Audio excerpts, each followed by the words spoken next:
Yo, we're gonna be breaking down how the Avernus song was made. Let's go.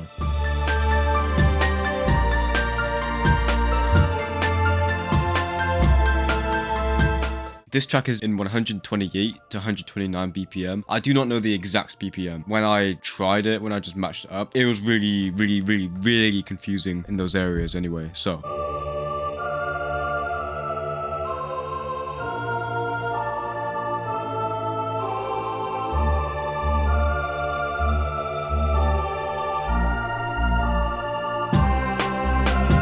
For the start of this track, we've got a choir.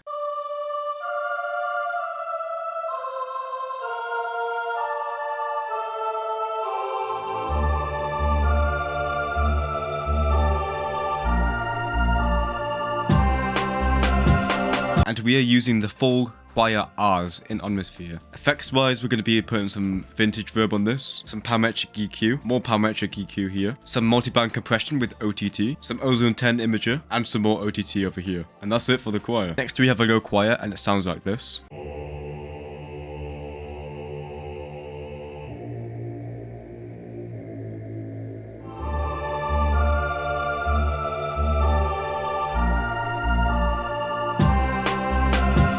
And we're using the choir men's O's minus MF in Omnisphere. Effects wise, we're putting some parametric EQ on this, as well as some more OTT. We're putting it 47% in mono and a bit to the right as well, 25%. This is what we have so far.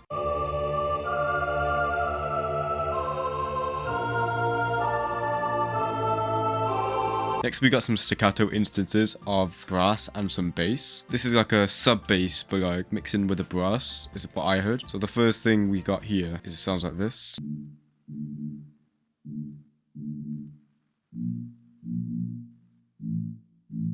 We are using full brass staccato in flex in essential winds. Effects wise for the brass we're putting some parametric EQ on it, cutting a lot. Without the effects it sounds like this.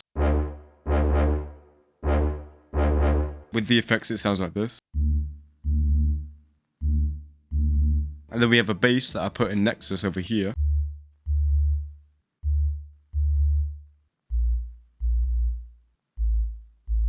Both of them together sound like this. To finish off the intro, we have a high string over here, and it sounds like this.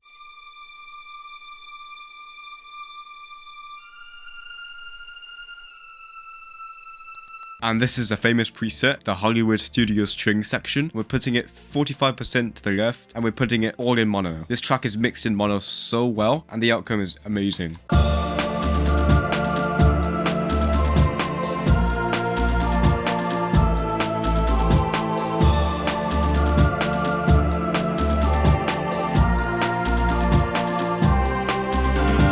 We're going to break down the drums real quick. We have a low hat here. And like a more high frequency hi-hat over here. We're EQing this high frequency hat to do high frequencies, obviously, putting it in mono as well. Next we got the snare. As you can see, we've got multiple different sounds over here. If I got rid of the low one, it sounds like this. Just all these pictures of snare playing just gives that punch to the sound that we need. We're giving this a bit of stereo separation over here. And for the kick, just putting a simple kick pattern over here. Then we have an open hat coming at the end of every 2 bars over here.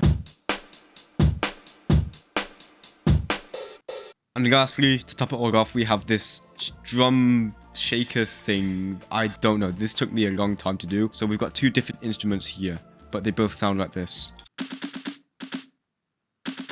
Firstly, we just got this perk sound and it plays this. Then we have a little hi-hat being played in reverse. And then that's the drums.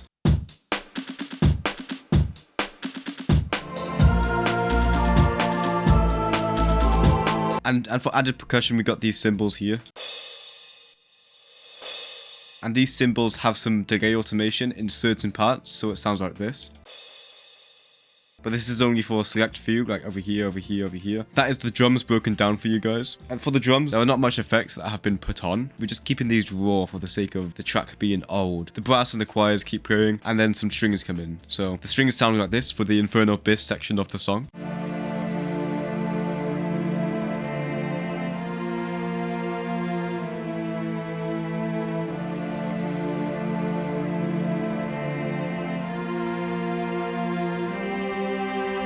For the first set of strings, we're using Studio Tron strings from Omnisphere.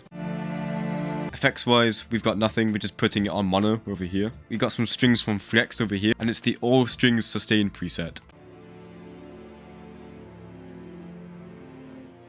As you can hear, this is being played in the lower octave just to get that mid-range frequency with the strings to sound more full. For the third set of strings, we got this here. We are using the basic mellow pad from Omnisphere. We're putting some EQ on it here and putting it merged to mono over here. And for the string bus, we have some OTT over here, and then we have some EQ boosting up the low mid frequencies.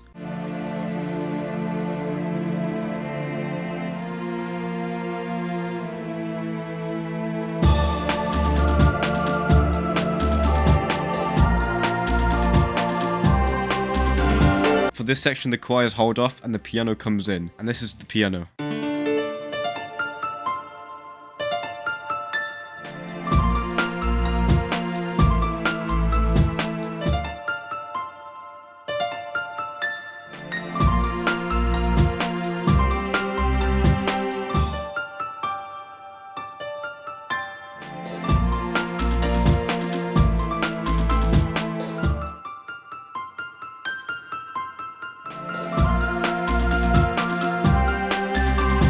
And for the piano, we're using FL keys, a grand piano preset over here. And we got some arrangement in terms of drums down here. We also have the high string coming into the arrangement over here. And at the end of this, we just got a progression in terms of choir.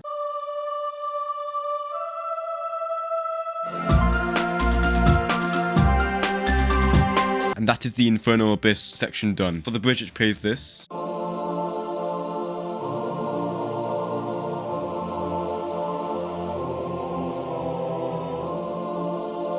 And for Avernus, it starts at the 41st bar over here. It plays this.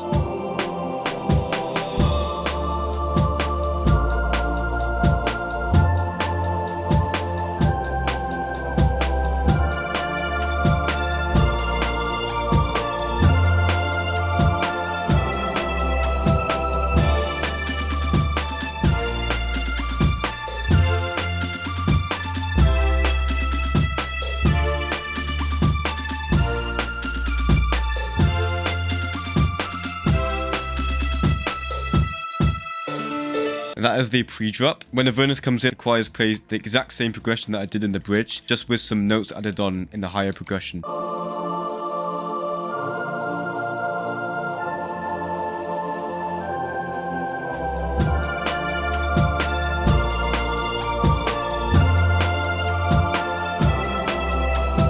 We are introducing a new sub bass as well, and this is in Repro 5, and this is the MA Below preset, and it plays this pattern here.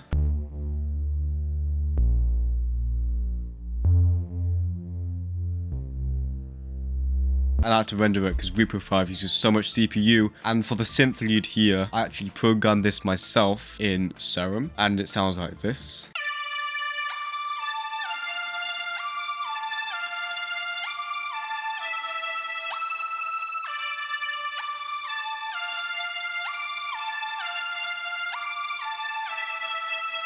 The choirs cut off when the second half of the lead plays. During this, we have some strings that are just coming into staccato over here.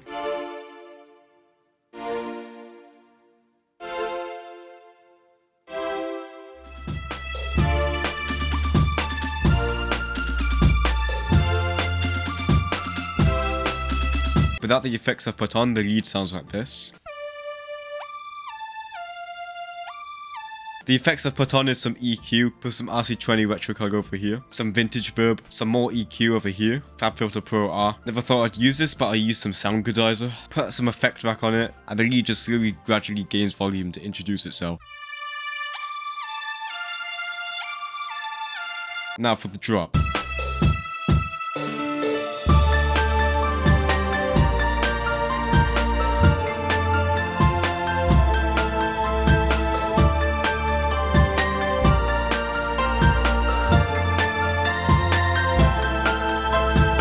First, we've got some subtle choirs over here.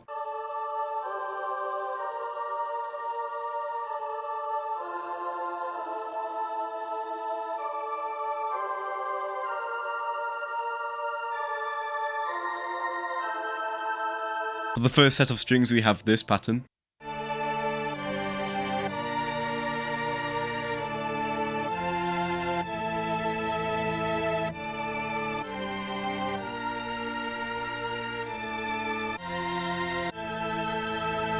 Very, very full. We got some more strings.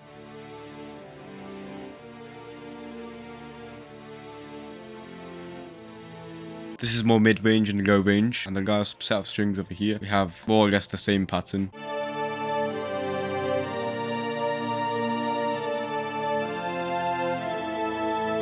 Altogether, they sound like this.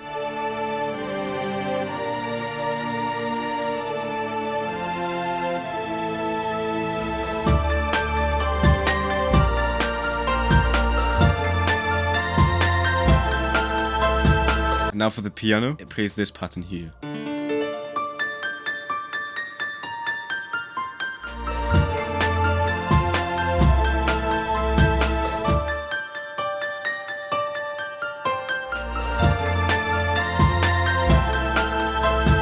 And then after this section, it just repeats the start of the song at the exact same pattern for like 24 bars.